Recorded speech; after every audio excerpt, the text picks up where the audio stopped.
rhaid dweud bod ddo wedi bod yn amser tyngedfennol yn hanes y Brifysgol. Meddyliwch nawr bod ni wedi dod i sefyllfa lle mae'r holl paratoadau o safbwynt paratoadau cyfreithiol, cynllunio ac yn y blaen wedi dod i ben, ac i nawr i ddechrau'r gwaith o adeiladu. Mae adeiladu'n beth exciting iawn, ac yn ni'n mynd i adeiladu wrth gwrs.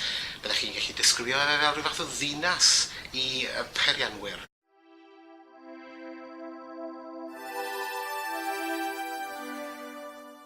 Hanner y falch bod ni wedi gorffen y rhan gyntaf nawr o cynllunio tuag at y campws. O ddo yn ddiwrnod pwysig iawn, meddyliwch nawr bod ni wedi gorffen y broses o cynllunio, y dogfennau cyfreithiol am ffes 1 o'r campws newydd, ac i ni nawr yn mynd i ddechrau o ddifri y gwaith o adeiladu. Chi'n gweld wrth gwrs ar y fideo bod yna machines mawr yna, pawb o'n ni oedd ar y campws wedi mwynhau chwarae gyda'r machines yma mewn ffordd diddorol iawn. So, ni'n mynd i adeiladu wrth gwrs, dinas byddwn ni'n dweud, dinas fach dy beth sydd yn ymglwm ar perianneg. Ni'n mynd i adeiladu wrth gwrs neuadd fawr sy'n rhoi cyfleoedd i'n myfyrwyr ni.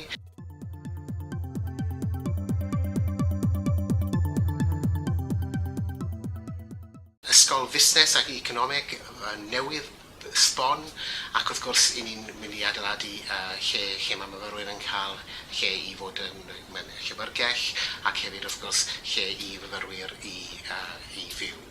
So mae hwn yn gyfnod cyffroes. Mae'n gyfnod lle mae'r Brifysgol yn gallu edrych ymlaen yn hyderus iawn. Ni'n mynd i ymwneud wrth gwrs ar Gymraeg.